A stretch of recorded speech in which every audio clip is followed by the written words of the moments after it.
Hello, everybody out there in YouTube land. My name is Matt. This is my brother Gordon, and this is our dear friend Mark, who's really more like a brother to us. And we are here for a very important reason. We are unveiling Stony Creek Revival, and we are releasing our first CD, Blondes, Baseball, and Beer. That's right. Okay, so what is Blondes, Baseball, and Beer? And what Hand that is... to me, Matt. You were glary. Can't be glary. Dig it. We have some sibling issues. But anyway, we want to give you a little bit of an origin story about why we're doing this. So, literally, for 50 years, Gordon and Mark and I have played mostly together, but at times apart in different bands. We started out as your typical garage band. We went into, when you got into the late 70s and 80s, and we were playing weddings back when people still wanted live music at weddings. You know, in the 90s, we were doing 90s rock and in the nightclubs mostly, when there were still nightclubs before the casinos took them all out. Mark sojourned into Jim Jazz combos. Well, he did do that. Well, we all had our little nefarious side hustles that were going on during that time. And then after that, then we kind of settled in for about the last 10, 12 years into a surf rock iteration, playing mostly county fairs and things like that, Beach Boys and Jan and Dean and so forth. But then what happened was COVID hit, and it shut down all of our gigs. Wah, wah, wah. Yeah, it was really lame, and so then we had nothing to do. And then other tragedies happened during COVID. Our bass player died. My sister-in-law, which is my brother's wife, had some health issues, which prevented her from being at her full strength. And she's the lead singer in the band, by the way. And so we just decided it was time to hang it up. But before 50 years ago, or I should say 50 years ago, when we were kind of getting this whole thing started, we were actually songwriters, especially my brother, and we were playing live music until we figured out that they wouldn't pay us and no girls would scream.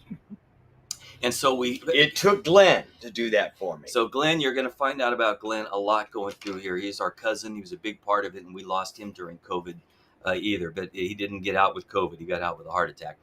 So we decided that we just had enough of playing, especially, you know, it wasn't so much these two guys. They were ready to keep going, but some of the rest of us, they kind of had it. But at the same time, at the end of COVID, I'd started taking a recording class at the local community college and recording arts. And so we built this recording studio, which maybe in further videos we're going to go through and kind of show you what it's all about. And I said, why don't we go back to our roots? Why don't we do some recording? So Mark was all for it, on the drummer here. My brother took it a little bit to I get don't remember through you it. being all for it. I was all in. Yeah, no, you were Pushed it all in. I'm all in. you were the guy having the issue. But eventually he came around, and we started to record some stuff. And initially we were thinking about going all the way back to what we were doing 50 years ago. But as we started to like hone our craft a little bit with the recording, my brother had an idea of something that we should do first. And so Gordon's going to kind of tell you about the origin of Blondes, Baseball, and Beer.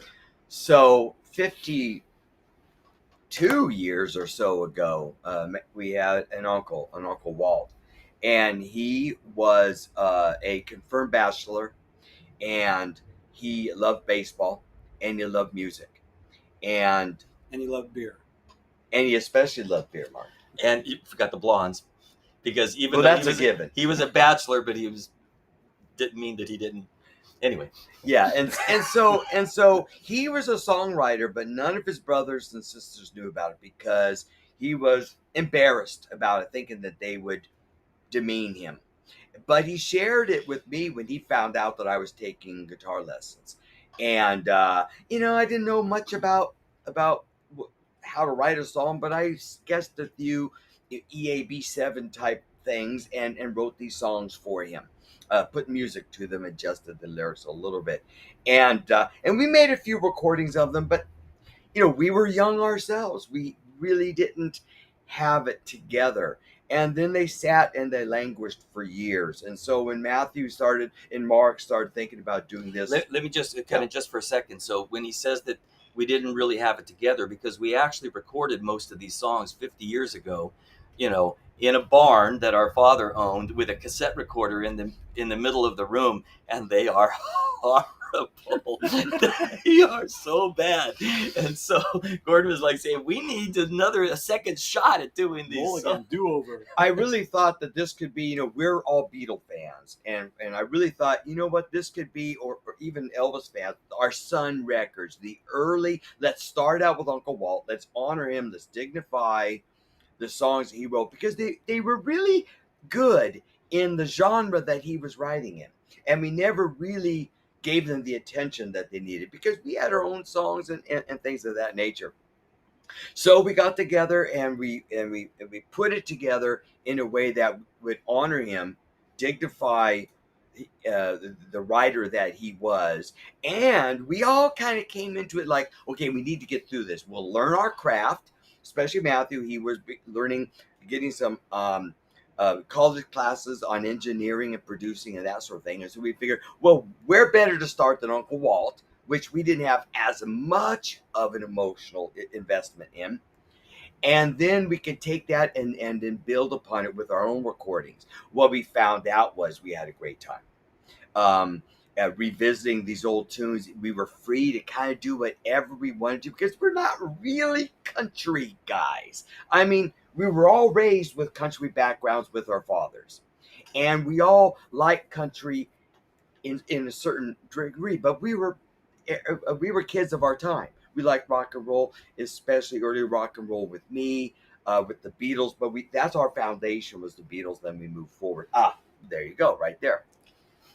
So we hope that you guys will enjoy listening to Uncle Walt's tunes as much as we enjoyed putting them together. We wanted to say one thing, is that before anybody types in the description, don't quit your day job.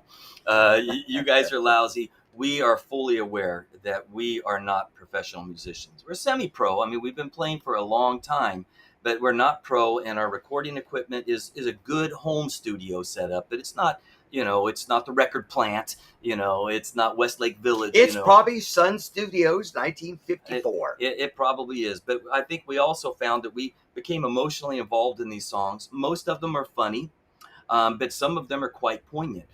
And so really what we're going to do now to explain what this channel is going to be is that we have 10 songs that are on this CD, Blondes, Baseball, and Beer. You want to show that video again there, Gordon? I will. CD. Okay, CD. It's a CD, Matthew. Okay, well, Get look with the around here. times. We are people Get of the records. with the times. So we're going to have 10 songs, and we're going to have a short video that's going to be going. All of our videos that we're going to do, this will be the longest one. They're going to just all be like 5 minutes of describing the song, maybe some of the what went into the recording and this and that, and then we're going to play the clip, and that's what it's going to be. And it'll be a 10-week series where we're going to do this.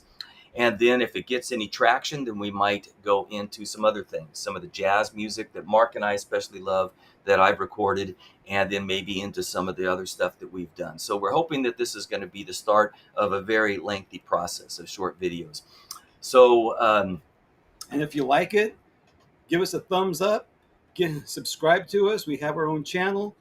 We'd love to hear from you if it's positive. We figure that if we have 1,000 of you that give us a subscription, we'll make a nickel. So that's pretty significant. It's our retirement plan. Yeah.